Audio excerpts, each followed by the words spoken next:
with any technology tool, it is the teacher's job in the classroom to identify a clear learning target or objective and then figure out how they're going to create a lesson that's going to engage students. We're actually bringing a tool to the students that they welcome and they understand. So we're meeting them at their level and still using curriculum and skills and content to teach with the tools that are familiar to them. One of the greatest things that I've seen with the Xbox is how versatile it is. It's on a cart with a flat screen TV, so we can literally take that cart and go anywhere in the building. We plug it in and it's ready to go for student use. I've seen it used in the classroom as a station and the image is just projected onto the TV. I've also seen it projected onto a Promethean board, so we're able to incorporate it with the technology we already have in the classroom. Lately, we've been using the Xbox Kinect in a plethora of ways. One of them is the Avatar Kinect. What my students have been doing is they've been practicing their reading skills by reading as an avatar. This is wonderful for my students of all ability levels because they have been really able to get up in front of the classroom and not be afraid because it's an avatar, it's not themselves.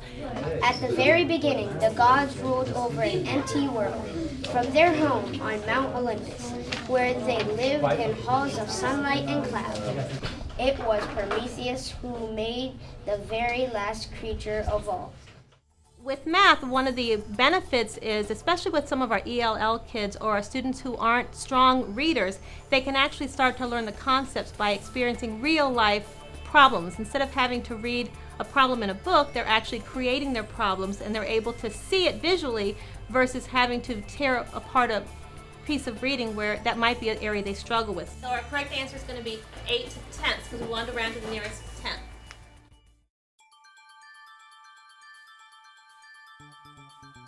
We have been using the Video Kinect program to video conference with the students in Romania. So it was a wonderful experience to be able to actually talk with them live and learn a little bit about their culture, and they learned about us as well.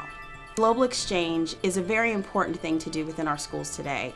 We need to get out of our comfort zone. We need to get outside of our classroom walls and experience what's going on outside of ourselves. So when the kids get an opportunity to connect with other cultures, then they become more tolerant. They're able to not only relate what's happening in their own lives, but they're also able to understand what's happening in our world and actually see people face to face. So what is the everyday life in Romania? Every day in Romania, after we are home, we learn something, go outside, play with the kids, go again home, sleep, and this repeats many times. We also have used Xbox Kinect to do real missions with NASA Challenger astronauts, which is just amazing. Students are involved in simulations where the astronauts feed them data. They have a mission to save an island or a satellite or solve some sort of a problem, and they have to work in teams just like professionals would in a workforce. Take the data, analyze it, they push it back to the astronaut, and in live time that astronaut can push the data back to the kids. So they're actually being involved in math and science that is at a higher level than their grade level curriculum. You can tell that this information is going to be very critical, so as soon as you receive it and it's updated on the chart, please inform me here at Challenger Mission Control. Do you copy? Over? Yes, over. For the planet Pluto, you need 220 oxygen tanks. Over. Okay, confirm 220. And how many crates? You need 55 crates. Over. All right, good job, Planet Pluto.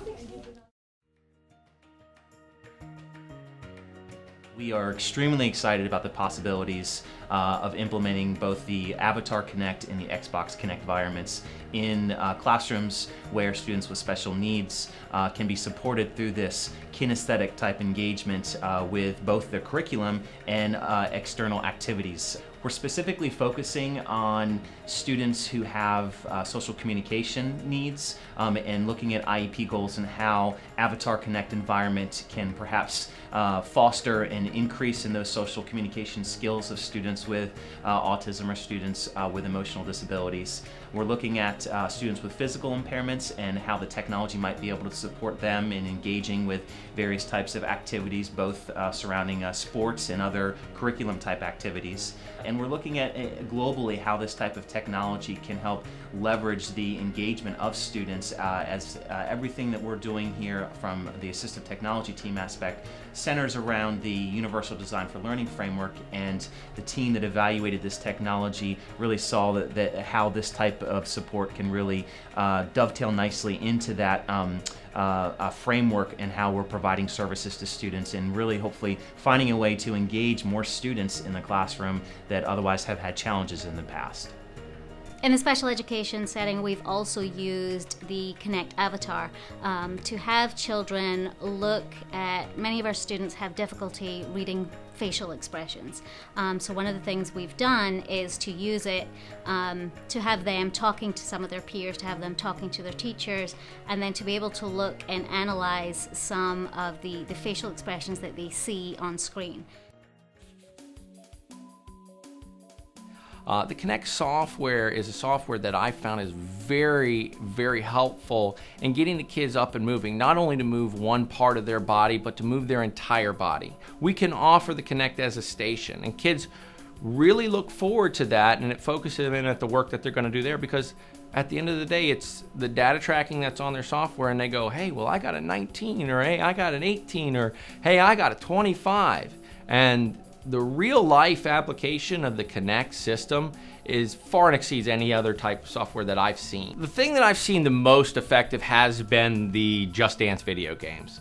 Especially for the elementary school, the Just Dance video game series are very effective because they offer different levels that are age appropriate for the kids. It not only helps them from a physically active standpoint, but it also helps them from the standpoint of they want to become more socially involved. Boundaries are broken because kids now want to be up in front of it. You find out now that more often than not, the stimulus of the game not only works to up their heart rates, up their physical activity, but also up their participation. And if we can get kids not only to enjoy doing this thing, but to participate not only inside the physical education classroom, but outside the physical education classroom, that's our ultimate goal. If we have a device that can promote those students to go out and try and work harder and to grab a hold of their own success level, then ultimately we'll achieve the one thing that we're looking for, a healthy body and mind for the rest of their life. One important component to the instructional technology program here at Loudoun County Public Schools is that we look at research. We look at research in learning and in brain development connected with learning.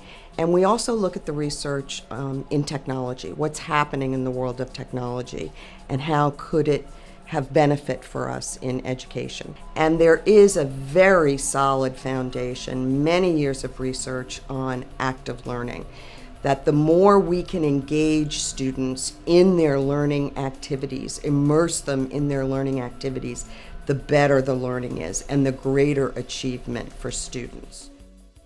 Gesture-based computing is here to stay, and through Xbox Kinect, we facilitate learning environments that otherwise wouldn't be available to our students. So these are exciting times, and working with peers to create 21st century activities is something that makes me want to get up in the morning and go to work. I love what I do.